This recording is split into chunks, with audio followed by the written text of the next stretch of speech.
Hello tout le monde, j'espère que vous allez bien. Aujourd'hui je vous retrouve dans une vidéo qui est trop importante pour moi, vous l'avez vu dans le titre. Aujourd'hui je vais vous donner des petits tips pour trouver une alternance, un stage ou un job. Petit disclaimer avant que cette vidéo commence, je n'ai pas la solution à tout. Ce que je vais vous dire, si vous l'appliquez et que ça fonctionne pas, ça sert à rien de venir me voir en me disant Vincent t'as raconté n'importe quoi. Je vais vous expliquer moi comment j'ai réussi à trouver mes deux alternances et mes deux stages, comment j'ai fait. Les étapes, qu'est-ce qu'il faut mettre en avant pour avoir le maximum de chances d'avoir votre alternance, votre stage ou votre job. Voilà, donc avant que la vidéo commence, n'hésitez pas à mettre plein de likes. Commentez si vous avez peut-être d'autres tips qui pourront aider d'autres personnes, c'est hyper important, voilà, c'est l'entraide entre étudiants, travailleurs, tout ce que vous voulez. Et n'hésitez pas aussi à vous abonner, ça me fait trop plaisir.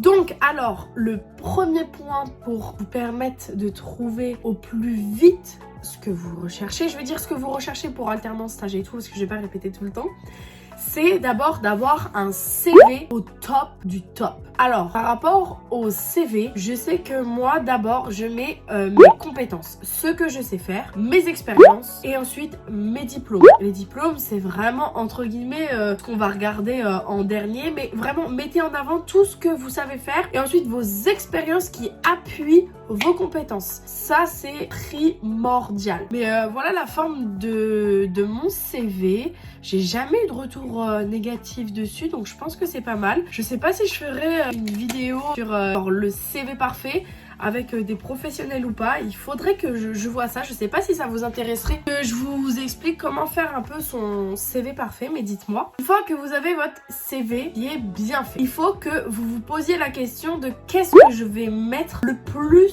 en avant dans ma recherche par rapport aux missions. Qu'est-ce que j'aimerais faire? Vers quel job j'aimerais le plus tendre? Par exemple, quand j'ai fait ma recherche de deuxième alternance pour ma L3, je voulais partir plus du côté du community manager. Donc vraiment tout ce qui est marketing, communication. Donc je mettais un titre à mon CV en expliquant que le job que je cherchais c'était community manager. Comme ça, je peux postuler à ce job et ils savent vers quoi je veux tendre plus tard ou alors comme job. Après du coup que votre CV est prêt, vous savez les missions que vous voulez réaliser et vous avez ajouté un titre, vous savez vers quoi vous voulez aller. Vous pouvez créer un tableau de bord. Ça c'est essentiel, que ce soit pour ma recherche de stage ou d'alternance, j'ai toujours fait des tableaux de bord parce que vous pouvez faire donc des candidatures spontanées.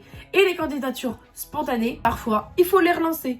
Donc si vous tenez un tableau de bord, je vais vous mettre un exemple sur ma tête de tableau de bord que j'ai réalisé. Donc d'abord vous mettez le nom de l'entreprise, son adresse mail, où est-ce qu'elle se situe si vous postulez partout en France. Et surtout le plus essentiel c'est envoi 1 et la relance. Pour que votre relance elle soit pas au bout d'une semaine ni au bout de 3 mois. Comme ça vous savez à quel moment vous l'avez envoyé. Si vous dites moi mes relances je les fais au bout de 2 semaines, 2 semaines et demie ou 3 semaines, cela dépend de la période.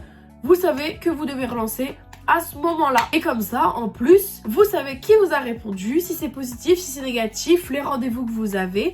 Moi, j'utilise le code couleur vert, orange, rouge. Hyper important et c'est pour que vraiment vous soyez au taquet sur vos candidatures spontanées. Et en ce qui concerne les candidatures auxquelles vous allez répondre, c'est-à-dire qu'il y a une attente de l'entreprise, j'ai toujours, et s'il vous plaît, inscrivez-vous sur Indeed. Indeed m'a aidé à trouver mes deux alternances. C'est trop bien. J'arrête pas de le dire à mes potes qui cherchent des alternances.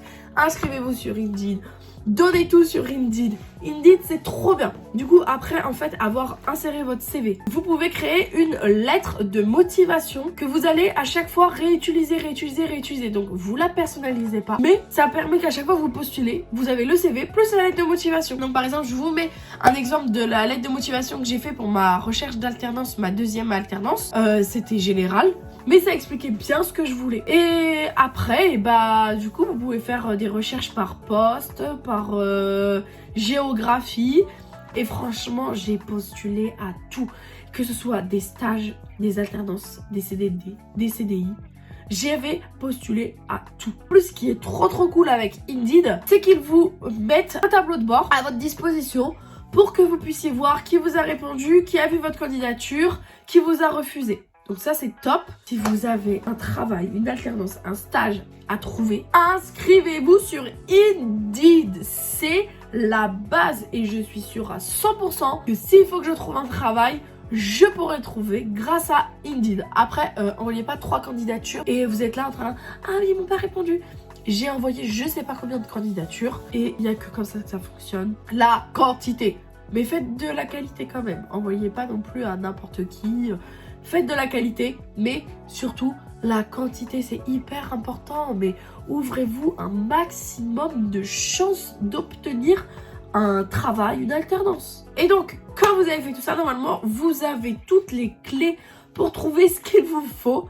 Mais surtout, attention, lors des rendez-vous, donc vous êtes prévenu à l'avance. Préparez votre papier avec le nom de l'entreprise, ce qu'ils font, où ils sont et les missions qui étaient proposées sur Indeed. Et là, vous avez l'alternance. Donc voilà, c'est vraiment pas plus compliqué que ça. Je saurais pas quoi vous dire de plus. C'est vraiment ce que moi j'ai adopté pour trouver ce qu'il me fallait et ça a chaque fois fonctionné. Donc j'espère que cette petite vidéo vous aura plu. Et puis bah nous, on se retrouve très prochainement dans une nouvelle vidéo. À bientôt!